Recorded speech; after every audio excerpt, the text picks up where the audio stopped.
Well, the hits keep on coming. What is interesting now is with the Vox apocalypse, the Vox adpocalypse, if you will, that happened recently, and it's continuing. A lot of people are still getting hit. So, guy named Jeremy Hambley, who runs the Quartering and Midwestly on YouTube, he does mostly benign political things on Midwestly, and then most of his stuff on the Quartering is game-related movies, etc. And God forbid can we ever just criticize somebody. Oh my God.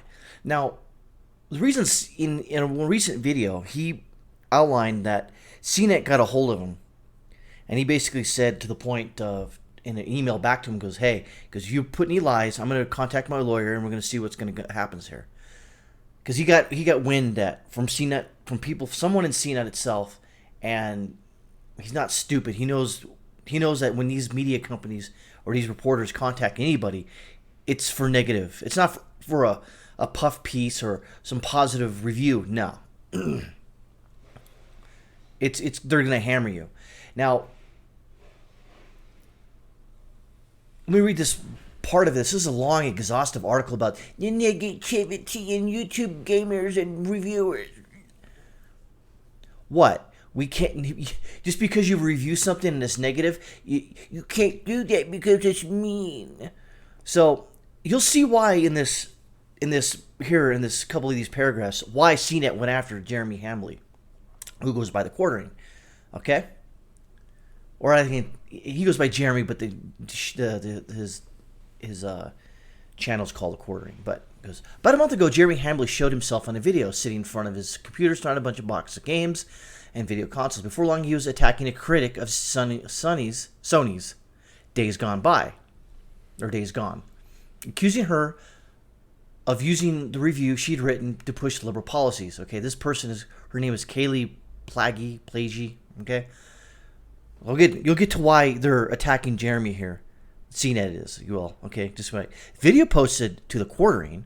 His channel points Hambley more than 530,000 subscribers to an online review of a survival horror game that he says was influenced by the author's views about diversity. It was. And if you see Jeremy's video, you'll understand his review and his critique of it. He said she had given the game an unfairly low score and criticized a tweet in which she noted that all the game's zombies were white. Okay? But there was a reason behind why they were white. And if you watch his video, I'm not going to go into it, but you'll understand. He's quoted as saying, "Keep your politics out of our video games," he says on the end of the video. A thumbnail image shows a woman with busted rubber stamped across her face. That's her critique. That's allowed. Why you... Okay? Hambley's target was Kaylee Plagey, a reviews editor at GameSpot, a video game site. Look right here. This is why they're going after him. GameSpot is a sister publication to CNET. I'll read that again. GameSpot is a sister publication to CNET. This has nothing to do with Jeremy. This has everything to do with how dare you attack one of our sister publications and you attack this woman for her views. And it's not even an attack. It was a critique. He didn't go, you know what? Everyone should go to her and block her Twitter and, no one, he didn't say that. But of course, CNET doesn't want to put that out. Quote, okay, not quote. Plaguey says she's used to getting attacked. Criticized, you dipshit? Often with comments by others about her looks rather than the content of her stories. Her stories suck, and I've read a few of them. They're freaking horrible. They're dripping with social justice warrior content. Just dripping with just... identitarian politics. After Hamlin's video was published, her social media accounts were overflowed with insults from other users. Yes, but Jeremy did not direct people to do that. That was people, if you want to do that, that's on you, but you shouldn't, but they did. Doesn't make it right, but he didn't, just because he did the video. And just like whoever the writer of this piece of crap article is, I suggest you don't read any more of his things. I suggest you don't attack his Twitter or her Twitter. I suggest you don't read any more CNET. As a matter of fact, I say block CNET. Anything that's CNET, block it. Just ignore it. Don't go to it. Don't read it. Don't subscribe to it. And I would say that if you really want to, write the CNET's advertisers and voice your disgust over this article. If you don't want to do it, don't do it. If you want to do it, great, do it. The point is that when people go, they were getting attacked because Jeremy Hamblin talked about her. He never said it to go for it. But the thing is that they're trying to say that, well, since he did this, he told people indirectly to do it. No, he didn't. Some people poured over Instagram account looking for photos that highlighted Plague's perceived physical flaws. If it was exhausting, she says. Quote, multiple people read the review before it goes live, and you do all the work, and then people criticize based on your work, but based on who they think you are. It's really disheartening, Plague said. Oh, relax. You're in this, you criticize video games, and then people come to you to rebut your criticism, and then you get all butthurt. You people, oh my God, if you're an editorial, if you're part of an editorial team, and someone rebuts your editorial, your criticism of someone else, and you can't take it, why are you a frickin' editor? Hambley told his audience not to interact with Plague. He also said, I disavow the online attacks. Both actions insulted him from YouTube, insulated him from YouTube policy inciting harassment. Because Jeremy's not an asshole. He says, hey, I'm just doing a criticism, but don't do this. And then CNET article, well, he did this only because it insulates him. Fuck you, piece of garbage. He posted an additional 3 videos, each about the attacks. In one, Hambley claimed Plague was making up stories about being harassed. Another bashed a fellow YouTuber for defending Plague, a practice often called white knighting. And he created a video about a blogger who commented on Hambley's attacks of Plague. Hambley has in the past gone after people who disagrees with him. Who wouldn't?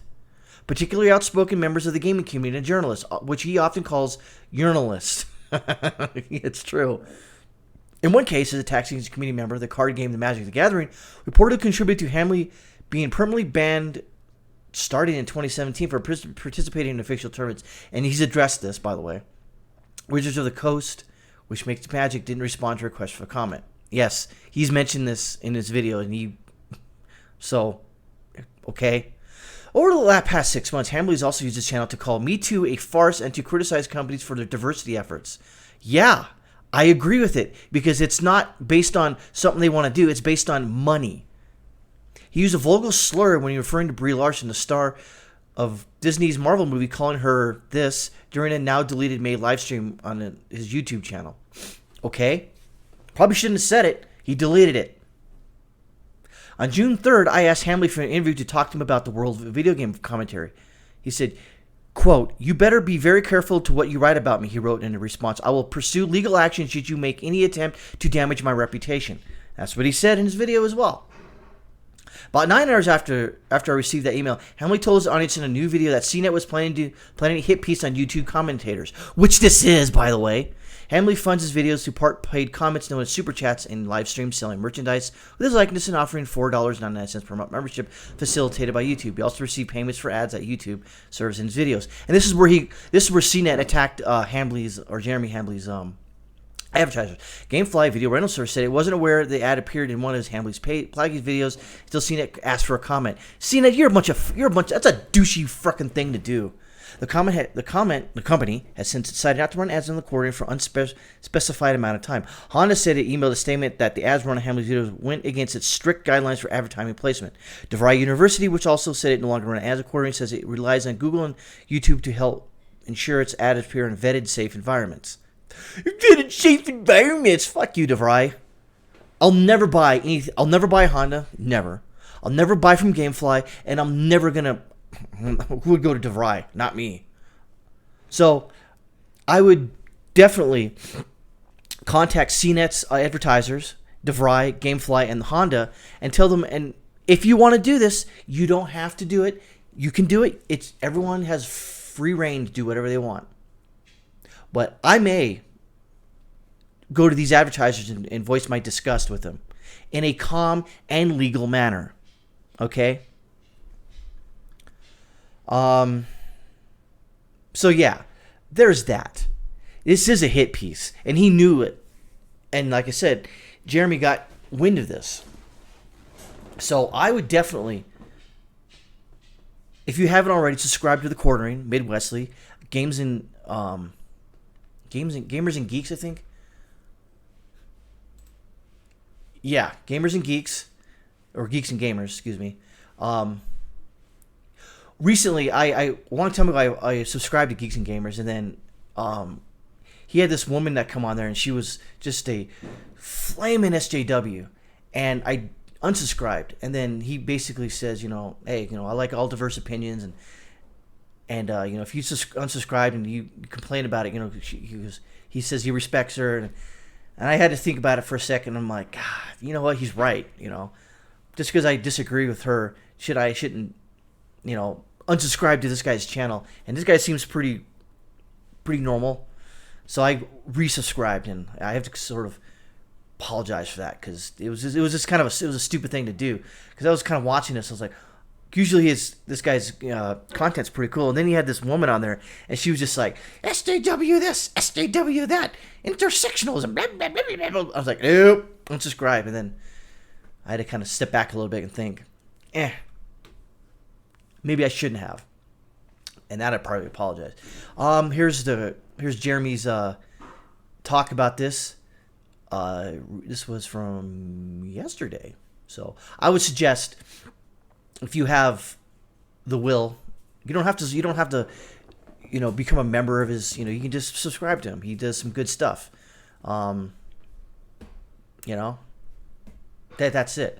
And I think that, let's find out who wrote this CNET article. Ian Shearer. There you go. And look at this right here. This right here. Why are gamers angry? That's an opinion, you douchebag. Ian Shearer, you're a douchebag.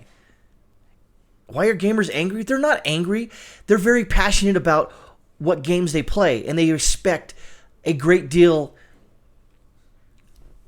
Basically, I'm a gamer myself, but I'm not a professional one, if you will. I don't really go out and I play games, but I expect a somewhat of a decent degree of passion when these programmers make these games. You can tell when they don't, like, especially Fallout 76. The previous Fallout games were great, and then they hype this game so much, and then it comes out and it's a piece of crap.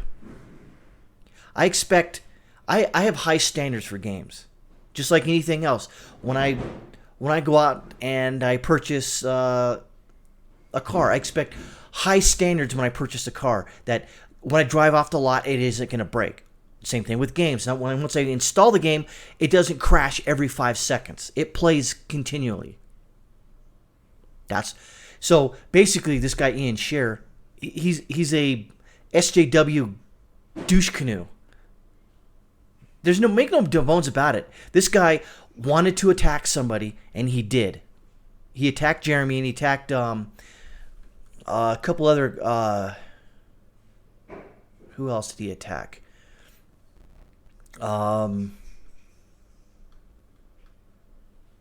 Angry Joe, Jim Sterling, and thankfully, Angry Joe is a left winger. I like some of his content, but some of his stuff especially on his Twitter, just pisses me off. But I ignore it and try to only focus on what he puts out as far as commentary on new movies and games. Luckily, they didn't respond to his request for a comment. That's good. I do want to point this out. Notice how this guy Ian Shearer, has to bring President Donald Trump into this news article, which has nothing to do with it. What a complete ding-dong. He's only doing this to get basically clicks, and so when you search for the president in games, I guess, this will come up. Very good, Ian. Very good. What a piece of work you are. Now, this is the interesting thing, too. Now the gaming community is manufacturing outrage videos. You mean they find an interest in the game and they play it and it's bad, so they criticize it? That's not manufacturing outrage. That's criticism, you dick. If you're trawling for game news on YouTube, anger has become the only emotion you'll experience in your recommended feed. This Ian guy Ian Shearer. Are you Joseph Bernstein or Carlos Maza? Are you? I don't know. I think you are. You kind of sound like him. I don't know. And then, oh God, and then they go on to this. If you want to, I didn't read it all because this guy Ian Shearer is he's on par with Joseph Bernstein. He's not a Carlos Maza yet, but he's on par with Joseph Bernstein. He's manufacturing outrage in the guise of reporting on manufactured outrage. So, I guess in closing here is, I don't have to look at this guy's work to know that this guy's a piece of work. So, I suggest subscribing to The Quartering, Midwestly, Gamers and Geeks, or Geeks and Gamers, and support their work. They got good stuff, and basically you need to stick it in the proverbial eye of CNET for manufacturing this bullcrap. This is not news. This is commentary based as news, or as veiled as news. So, would Ian Shearer be? Nah, he wouldn't. He wouldn't be ashamed of himself, because he's a lefty, and a lot of times lefties are not ashamed of themselves. They're manufacturing outrage. To say that anger's being manufactured on YouTube in games, whatever. Go piss up a rope, Ian Shearer, you ding dong.